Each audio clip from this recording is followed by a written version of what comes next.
के बाद यूपी के हर पुलिस वाले की जुबान पर एक ही नाम है, वांटेड गैंगस्टर विकास दुबे अंडरग्राउंड है।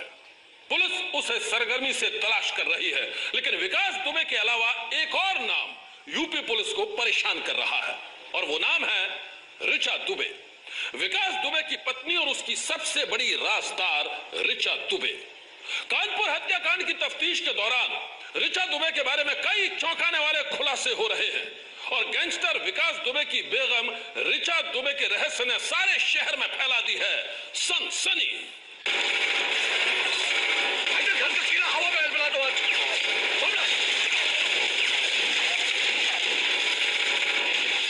जब कानपुर में पुलिस और गैंगस्टर विकास दुबे के बीच मुठभेड़ चल रही थी तो लखनऊ में बैठी एक महिला अपने फोन पर देख रही थी उस मुठभेड़ का लाइव टेलीकास्ट।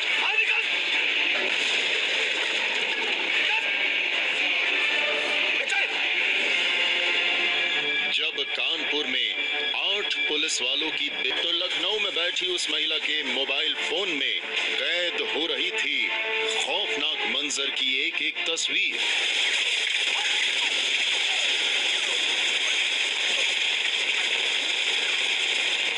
लखनऊ में बैठकर कानपुर के खूनी मंजर पर नजर रखने वाली वो महिला कोई और नहीं बल्कि ऋचा दुबे थी।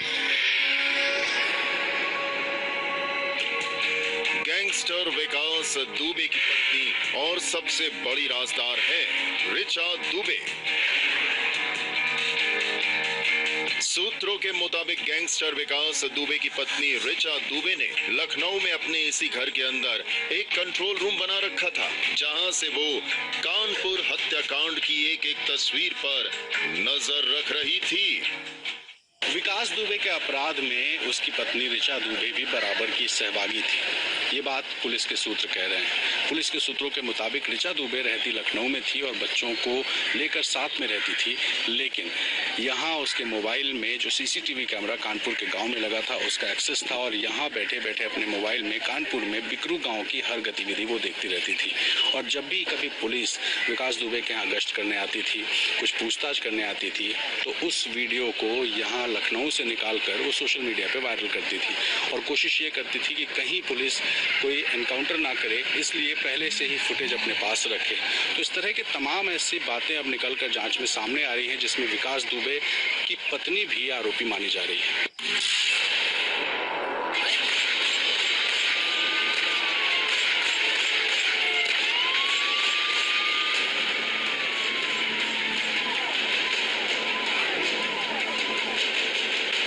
पुलिस वालों के हत्यारे विकास दुबे का ये घर लखनऊ के कृष्णा नगर की इंद्रलोक कॉलोनी में है। एबीपी न्यूज की पड़ताल में पता चला है कि कानपुर हत्याकांड के बाद से ही इस घर पर ताला पड़ा हुआ है। यहाँ रहने वाली विकास दुबे की पत्नी ऋचा दुबे रातों रात कहां गायब हो गई, कोई नहीं जानता है। पुलिस कई बार यहाँ दबिश दे चुकी है, लेकिन हर बार खाली हाथ लौटना पड़ा। सूत्रों के मुताबिक इस घर का भी बहुत जल्द वही अंजाम हो सकता है जो विकास दुबे के कानपुर वाले घर का हुआ था।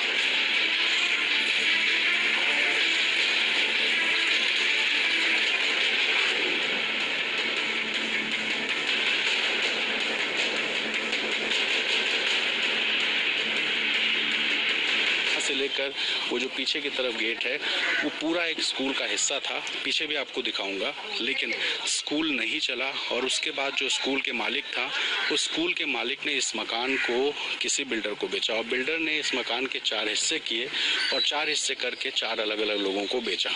ऐसे में अब ये मकान चूंकि 4 लोगों की प्रॉपर्टी है, ऐसे में इसको डिमोलिश करना सरकार और अधिकारियों के लिए बहुत बड़ा चुनौतीपूर्ण काम है। लेकिन लखनऊ विकास प्राधिकरण के अधिकारी इस मकान पर 2 बार आ चुके हैं, इसकी नाप जोख कर चुके हैं, इसकी पेपर निकाल चुके हैं और इस बात की पड़ताल कर रहे हैं कि इस मकान में कुछ कंस्ट्रक्शन का या डॉक्यूमेंट्स का कोई अवैध काम तो नहीं है। विकास दुबे के लखनऊ वाले घर पर पुलिस की कड़ी नजर है। कानपुर में उसके किलानुमा मकान को पुलिस पहले ही जमींदोज कर चुकी है।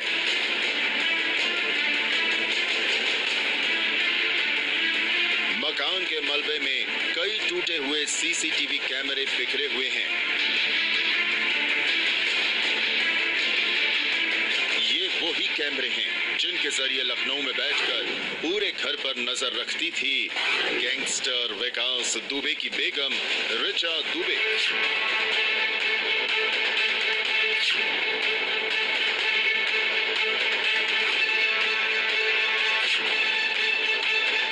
इस वक्त हिस्ट्री सीटर विकास दुबे के उसी घर पर खड़ा हूं जहां से गोलियों की बौछार करके 8 पुलिस वालों की हत्या को अंजाम दिया गया। और ये जो आप मेरे हाथों में सीसीटीवी के टुकड़े देख रहे हैं, इसी को ढाल बनाकर ऋचा ने अपने पति को बचाने की प्लानिंग कर रखी थी। सीसीटीवी को मोबाइल से ऋचा ने कनेक्ट कर रखा था और जब पुलिस दबिश देने पहुंचती तो उसका वीडियो लेकर वायरल कर देती ताकि विकास दुबे को पुलिस से बचाने के लिए उसके गुर्गे सामने आ जाए और अगर विकास पकड़ा भी जाए तो पुलिस एनकाउंटर न कर पाए। अभी तक की तहकीकात में ये साफ हो चुका है कि विकास दुबे की पत्नी ऋचा दुबे ने उसके लिए एक ढाल तैयार कर रखी थी। सीसीटीवी कैमरे के जरिए ही वो विकास दुबे को कई बार पुलिस से बचा चुकी थी। विकास दुबे की बीवी ऋचा दुबे बेहद शातिर दिमाग औरत है। उसने अपने मोबाइल फोन को हथियार बना रखा था। उसने अपने मोबाइल फोन और सीसीटीवी कैमरे की मदद से एक ऐसा सुरक्षा कवच तैयार किया था जिसके बारे में जानकर पुलिस भी दंग रह गई। कानपुर में विकास दुबे के घर के बाहर और गांव में जितने भी सीसीटीवी कैमरे लगे हुए थे वो हर वक्त उसकी पत्नी ऋचा दुबे के मोबाइल फोन से कनेक्ट रहते थे। इतना ही नहीं, ऋचा दुबे अपने मोबाइल फोन में सीसीटीवी कैमरे के वीडियो की रिकॉर्डिंग सेव करके रखती थी।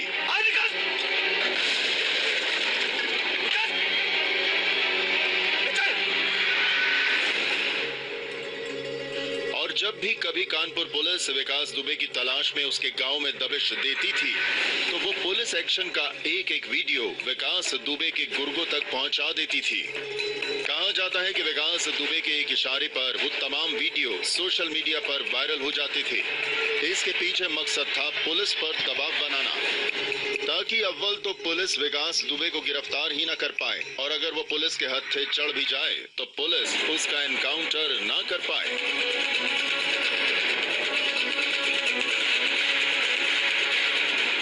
खबर है कि ऋचा दुबे का एक मोबाइल फोन पुलिस के हाथ लग चुका है। पुलिस को उम्मीद है कि फोन की मदद से विकास दुबे और ऋचा दुबे के कई राज बेपर्दा हो सकते हैं।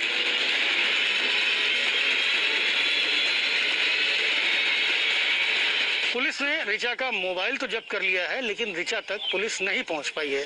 सदस्य बनवाया था और खुद नगर पंचायत अध्यक्ष बन गया था, लेकिन ऋचा इस गांव में नहीं रहती थी बल्कि लखनऊ में रहकर यहां पर नजर बनाए रखती थी।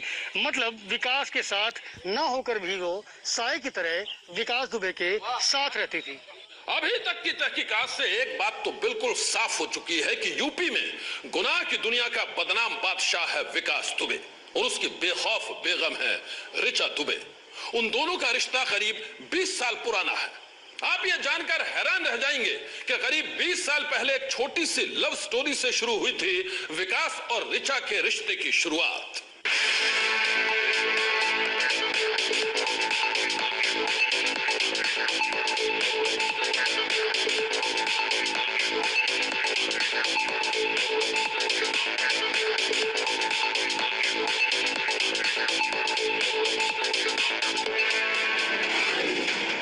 गैंगस्टर विकास दुबे की पत्नी ऋचा दुबे शुरुआत में तो सिर्फ उसका घर-बार और बच्चों को ही संभालती थी, लेकिन पिछले कुछ सालों से वो राजनीति में भी अपने पति के साथ कदम मिलाकर आगे बढ़ रही है।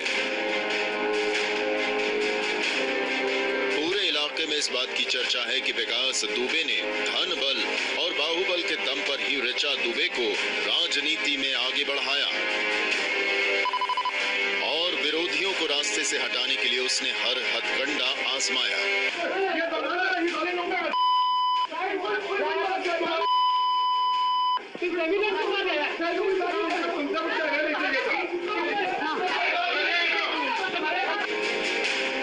पड़ताल में पता चला है कि जिस वक्त विकास दुबे ने रिचा के साथ शादी की थी तब वो ना तो इतना बड़ा नेता था और ना ही गैंगस्टर। तब उसकी गिनती कानपुर के एक मामूली गुंडे के तौर पर होती थी और रिचा का भाई राजू निगम उर्फ खुल्लड़ उसका जिगरी यार था। उन दिनों रिचा का परिवार कानपुर के शास्त्री नगर में रहता था और वहीं से उनकी प्रेम कहानी शुरू हुई थी।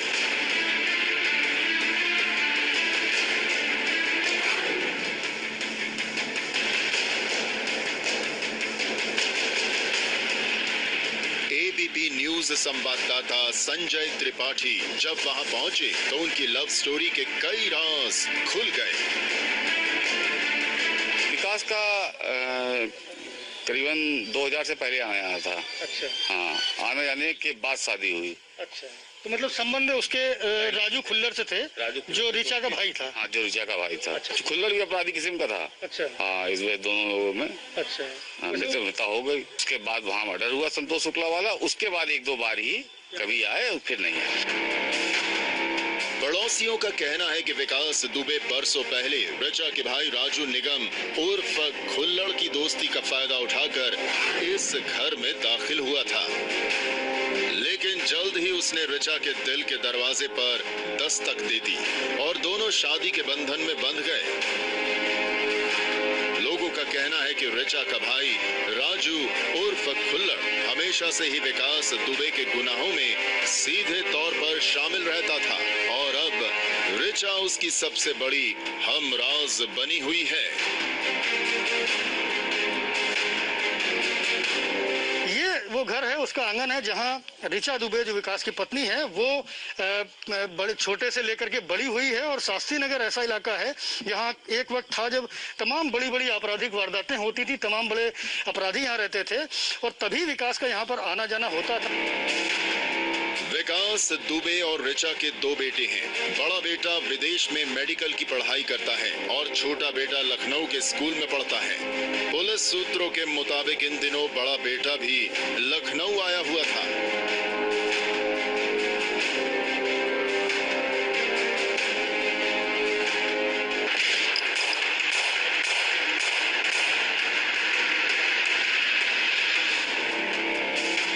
हत्याकांड के बाद रिचा दुबे दोनों बेटों को लेकर लापता हो गई है।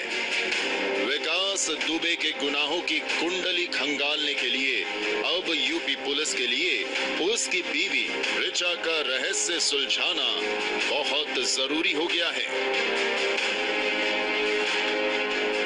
कानपुर में 8 वर्दी वालों की हत्या के बाद से ही शक के घेरे में है कुछ पुलिस वाले। जांच के दौरान उनके फोन की कॉल डिटेल्स खंगाली जा रही हैं ताकि पुलिस महकमे में छुपे भेदियों को बेनकाब किया जा सके। बहुत जल्द उतरने वाला है विकास दुबे के मुखबिरों का मुखौटा। विकास दुबे को पकड़ मुखबिरों का मुखौटा, मुखबिरों का मुखौटा के लिए अब यूपी पुलिस ने एड़ी चोटी का जोर लगा रखा है, लेकिन उस गैंगस्टर को भगाने के पीछे भी कुछ पुलिस वालों का ही हाथ बताया जा रहा है। तहकीकात में पता चला है कि जिस रात कानपुर पुलिस विकास दुबे को गिरफ्तार करने वाली थी, उस रात कुछ पुलिस वालों ने ही विकास दुबे को पहले से ही आगाह कर दिया था। पता चला है कि सिपाही और दारोगा ने विकास को दबिश की जानकारी दी थी। उस दिन शाम 5:50 पर रात 12:11 पर सिपाही राजीव चौक और जानते हैं तब विकास दुबे ने सिपाही से फोन पर क्या कहा। उसने कहा, आने दो पुलिस को। कितनी गहरी रही होंगी, समूचे सिस्टम में पकड़ की वजह से उसके हौसले कितने बुलंद रहे होंगे कि दबिश की जानकारी मिलने के बाद भी वो भागा नहीं। दबिश की आने की सूचना पर चंबल के डाकू तक भाग जाया करते थे, मगर विकास दुबे के क्रूर दिमाग में कुछ और ही चल रहा था। उसने आतंकियों की तरह प्लानिंग की और पुलिस से भागने की बजाय उन पर घात लगाकर गोलियों की बौछार कर दी।